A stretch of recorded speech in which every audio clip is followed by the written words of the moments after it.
Yo, what's going on, guys? Hope you're having an awesome day. So this is going to be the first video of negotiating contracts and how to get more money.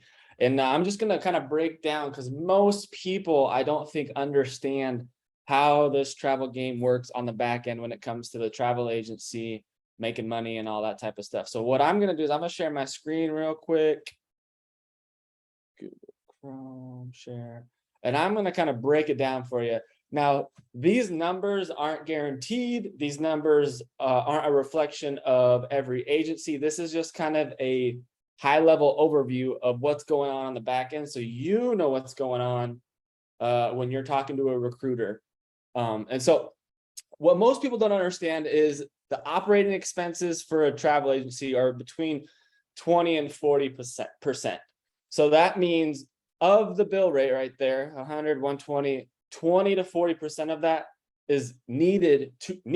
It's not an option. In order to be a profitable business, in order to be able to run and do the things they do for you, they need that money to operate. So for all of you that are disgruntled about agencies taking 20 to 40%, they have to, in order to schedule your drug test, get your TB taken care of, pay for your licensure in a state if you don't have a licensure in a state, do all those types of things for you that you appreciate, maybe take for granted in some cases. And so again, I'm not against agency, but I'm here to help you learn how to deal with agencies or go internal and make some more money as an internal contract, so you're a little bit happier and you're a little more local. So 20 to 40% of that. After that is taken out, that is the nurse pay right there, 60 to 80% on average. There's some that take more, there's some that take less.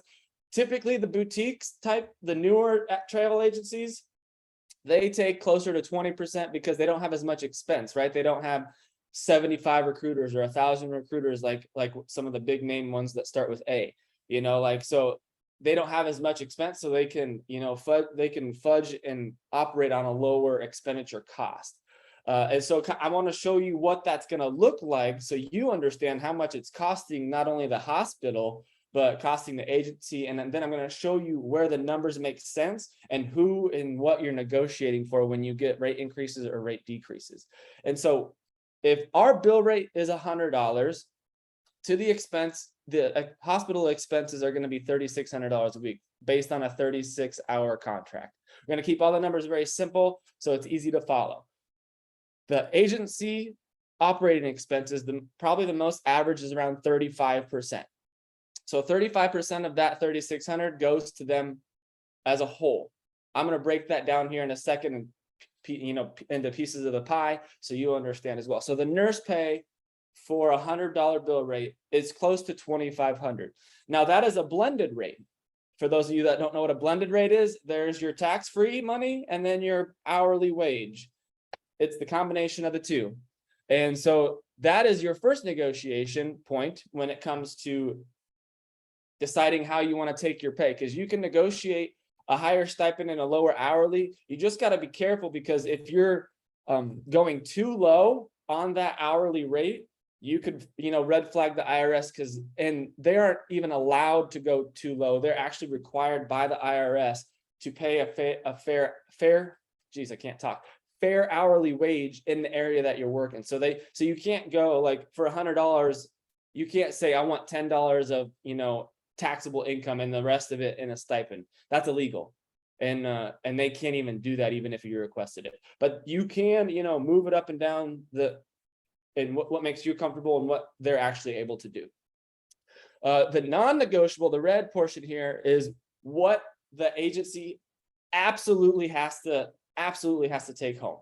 This pays for, like I said, the recruiters pay, all the things that they do paperwork wise, the contracts that they have to pay for the services for the contract. So most of you don't know, there's big databases that hospitals put into, and in order to get these contracts, these agencies have to pay for access to those databases of request working. I hope I said that right. Let me say it in a different way. So there's a website or a company that all the hospitals that need or want travel nurses put their request in. In order to have access to that, the travel agency has to be a licensed travel agency, and they have to pay for access to that database. Simple. So that is that 20% of that. So 35% of it is, again, is what the number we're going to use. 35% of the bill rate is taken away. 20%, this is 20% of the bill rate again. So of that 35%, 20 of that, well, it'd be over it'd be 2/3. But let's keep it 20%, so it stays simple. 20% of the bill rate is non-negotiable. They need that money in order to be a profitable business and to do the job that you've hired them to do as a travel nurse. Because they work for you. That's another thing. Get that in your head. They work for you, not the other way around.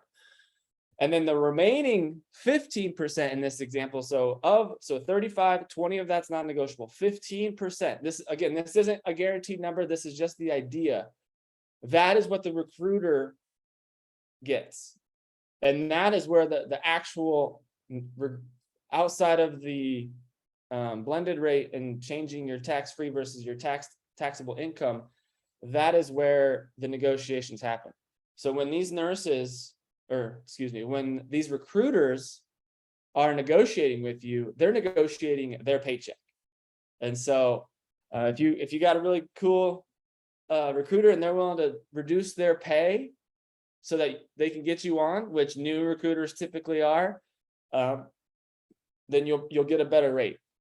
But they only have that 15% to work with. And here's so I got a whole bunch of examples of these bill rates. So we got from 100 to 200. So if you want, as a nurse, to be around 3,500 or 3,700, you have to be between $135 and $150 bill rate. With that being said, the recruiter is only getting, between $700 and $800 per week of that contract. So these are weekly numbers. So this is what the expense is to the hospital weekly. This is the agency cost, and this is the nurse pay.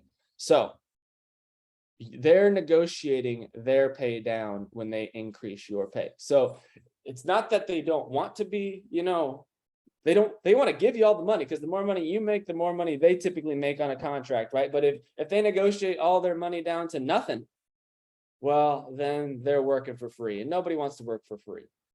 So before we get into the negotiation of the contract and all the details of a contract, I just wanted to lay this out for you. And so I hope this adds value. If you have questions, leave it in the comments below. You can message me